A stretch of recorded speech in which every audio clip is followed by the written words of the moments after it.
ಈ ವರ್ಷದ ಬಜೆಟ್ ಅನ್ನು ಮಂಡಿಸಲಿಕ್ಕೆ ರಾಜ್ಯ ಸರ್ಕಾರ ಸಕಲ ರೀತಿಯಲ್ಲೂ ಕೂಡ ಸಿದ್ಧತೆಯನ್ನು ಮಾಡಿಕೊಳ್ತಾ ಇದೆ. ಈ ಬೆನ್ನಲ್ಲೇ ಬೆಂಗಳೂರಿಗೆ ಈ ಬಾರಿಯ ಬಜೆಟ್ನಲ್ಲಿ ಏನು ಬೇಕು ಅನ್ನುವಂತಹ ವಿಚಾರಕ್ಕೆ ಬಿಬಿಎಂಪಿ ಸಾರ್ವಜನಿಕರಿಂದ ಅಭಿಪ್ರಾಯವನ್ನು ಸಂಗ್ರಹಿಸಲಿಕ್ಕೆ ಮುಂದಾಗ್ತಾ ಇದೆ. ಹೇಗೆ? ಇಲ್ಲಿದೆ ನೋಡಿ ಡೀಟೇಲ್ಸ್. ಬೆಂಗಳೂರಿಗರೇ, ಬಜೆಟ್ನಲ್ಲಿ ನಿಮ್ಗೇನು ಬೇಕು? ಸಾರ್ವಜನಿಕರ ಸಲಹೆ ಕೇಳಿದ ಬೃಹತ್ ಪಾಲಿಕೆ. ಬಿಬಿಎಂಪಿಯ 2024-25ನೇ ಸಾಲಿನ ಆಯವ್ಯಯಕ್ಕೆ ನಾಗರಿಕರಿಂದ ಸಲಹೆಯನ್ನ ಆಹ್ವಾನಿಸಲಾಗಿದೆ.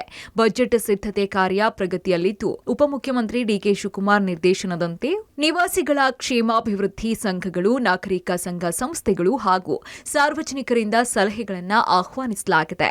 ಸಾರ್ವಜನಿಕರು ತಮ್ಮ ಸಲಹೆ ಸೂಚನೆಗಳನ್ನು ಪಾಲಿಕೆಗೆ ಸಲ್ಲಿಸೋದಿಕ್ಕೆ ಅನುಕೂಲವಾಗುವಂತೆ ಬಿಬಿಎಂಪಿ ಮುಖ್ಯದ್ವಾರದ ಬಳಿ ಸಲಹಾ ಪೆಟ್ಟಿಗೆಯನ್ನ ಇರಿಸಿದ್ದು, ಸದರಿ ಸಲಹಾ ಪೆಟ್ಟಿಗೆಯಲ್ಲಿ ಸಲಹೆಗಳನ್ನು ಹಾಕಲು ಅವಕಾಶ ನೀಡುವ ಸಾಧ್ಯತೆ ಇದೆ. ಇನ್ನು ಬೆಂಗಳೂರಿಗರು ತಮ್ಮ ಬಜೆಟ್ ಸಲಹೆಯಂತೆ ಫೆಬ್ರವರಿ 10ರ ಒಳಗಡೆ ಸಲ್ಲಿಸಬಹುದಾಗಿದೆ. ಇನ್ನು ರಸ್ತೆ, ಒಳಚರಂಡಿ, ಕಸ ಸೇರಿದಂತೆ ಅನೇಕ ಸಮಸ್ಯೆಗಳ ಪರಿಹಾರಕ್ಕೆ ಸಲಹೆ ನೀಡಬಹುದಾಗಿದೆ. ಕಳೆದ ಬಾರಿ 11,000 ಕೋಟಿಯಷ್ಟು ಬಿಬಿಎಂಪಿ ಬಜೆಟ್ ಮೀಸಲಿಟ್ಟಿದ್ರು.